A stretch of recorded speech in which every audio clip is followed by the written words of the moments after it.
உலகெங்கும் வாழும் தமிழ் மக்களின் உள்ளங்களில் கம்பீரமாய் வீற்றிருக்கும் எம்ஜிஆரின் திரையுலக வாழ்வு வெற்றிகளால் எழுதப்பட்ட வரலாறு. திரைப்படங்களில் அவர் ஏற்று நடித்த பாத்திரம் அவரது நிஜ வாழ்க்கையின் நேர்முகம். எம்ஜிஆரின் திரைப்பட பாடல்கள் காலங்கள் கடந்து வாழ்ந்து கொண்டிருக்கும் மக்கள் இலக்கியம். அந்த மக்கள் இலக்கியம் குறித்த ஒரு செய்தி தொகுப்பு. தவழும் நிலவாம் தங்கரதம், தாரகை பதித்த மணிமகுடம், குயில்கள் பாடும் கலை கூடம் கொண்டது எனது அரசாங்கம். 1962 ஆண்டு வெளியான பாசம் என்ற படத்தில் திரைப்பட சூழலுக்காக எழுதப்பட்ட இந்த பாடல் தமிழ் மக்களின் கனவாக மாறி 1977 ஆண்டு மெய்ப்பட்டது.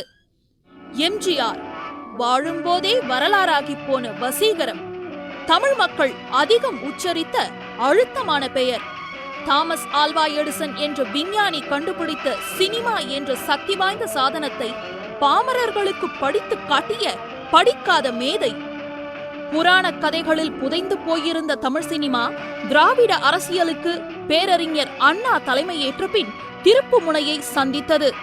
அண்ணாவின் வேலைக்காரி, ஓர் இரவு, நல்லவன் வாழ்வான் போன்ற திரைப்படங்கள் சமூகத்தின் ஏற்றத்தாழ்வை சமப்படுத்தி வர்க்க பேதங்களை களையத் தொடங்கின. எம்ஜிஆர் என்ற 3 எழுத்து மந்திரத்திற்கு சினிமா கட்டுப்பட்டிருந்ததைப் போல வேறு யாருக்கும் இருந்திருக்குமா என்பது சந்தேகம்தான். அவர் பணியாற்றிய திரைப்படங்களில் வசனம், பாடல், இயக்கம், காட்சியமைப்பு என்ற பல்வேறு பிரிவுகளும் அவரது பரந்துபட்ட திரை அனுபவத்திற்கு சேவகம் புரிந்தன என்றுதான் சொல்ல வேண்டும்.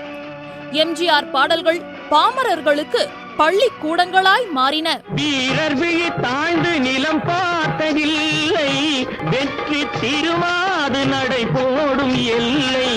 உழைக்கும் மக்களின் வலி நிறைந்த வாழ்க்கைக்கு புரட்சி தலைவர் எம்ஜிஆரின் பாடல்கள் ஒத்தடம் கொடுத்தன. அழுதவர் சிரிப்பதும் சிரித்தவர் அழுவதும் விதி வழி வந்ததில்லை, ஒருவருக்கென்றே உள்ளதை எல்லாம் இறைவனும் தந்ததில்லை.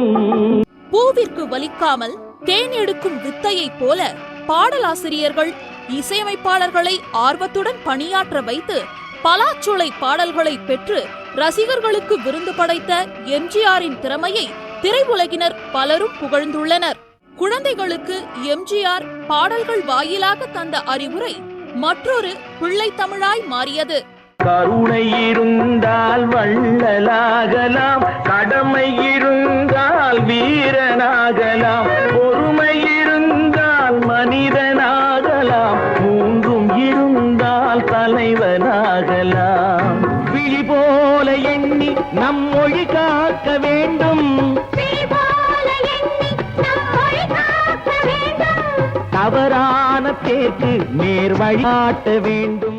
தனியுடைமை கொடுமைகள் தீர தொண்டு செய்யடா, நீ தொண்டு செய்யடா, தானா எல்லாம் மாறும் என்பது பழைய பொய்யடா, எல்லாம் பழைய பொய்யடா. வர்க்கங்களின் அர்த்தத்தை பாடல் வார்த்தைகளில் வடித்து அதற்கு தீர்வும் சொல்கின்ற ஆசானாக இருந்தார் எம்ஜிஆர். அவரது பல திரைப்பட பாடல்கள் பொதுவுடைமை தத்துவத்தின் பொக்கிஷமாக அமைந்திருந்தன. காடு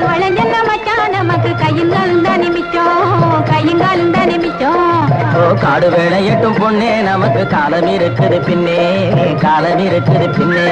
பிறந்தோம் மறைந்தோம் என்று இல்லாமல் வாழும்போது என்ன சாதனை செய்தோம் என்ற அழுத்தமான குறிக்கோளோடு வாழ வேண்டும் என்பதை எடுத்துரைக்கும் வகையில் எம்ஜிஆர் படங்களில் இடம்பெற்ற எத்தனையோ பாடல்கள் நம் மனதில் நீங்காமல் நிலைத்திருக்கின்றன. மாபெரும் சபைகளில் நீ நடந்தால் உனக்கு மாலைகள் விழ வேண்டும், ஒரு மாற்று குறையாத மன்னவன் இவன் என்று போற்றி புகழ வேண்டும். உடல் நலம் குன்றி எம்ஜிஆர் மருத்துவமனையில் அனுமதிக்கப்பட்டிருந்த போது அதற்கு பல ஆண்டுகளுக்கு முன்பு அவருக்காக ஒரு திரைப்படத்தில் எழுதப்பட்ட பாடலை தமிழகமே பாடி கண்ணீர் காயத்திற்கு மருந்திட்டுக் கொண்டது.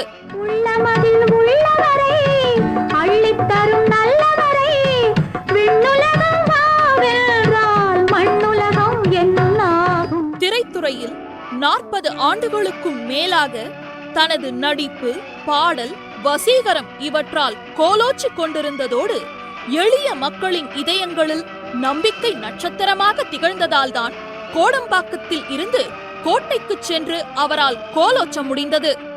மக்கள் மனங்களில் பாடல்களாய் வாழ்ந்து கொண்டிருக்கிற புரட்சித் தலைவர் எம்ஜிஆருக்கு என்றுமே மறைவில்லை. ஒரே ஒரு வானம்தான், ஒரே ஒரு பூமிதான், ஒரே ஒரு எம்ஜிஆர் தான். கோடி மக்கள் சேர்ந்து வாழ வேண்டும் விடுதலை, கோயில் போல நாடு காண வேண்டும் விடுதலை, வேண்டும் விடுதலை, அச்சமின்றி ஆடி பாட வேண்டும் விடுதலை, அடிமை வாழும் பூமியை. ஜெயா பிளஸ் செய்திகளுக்காக லாரன்ஸ் விஜயன்.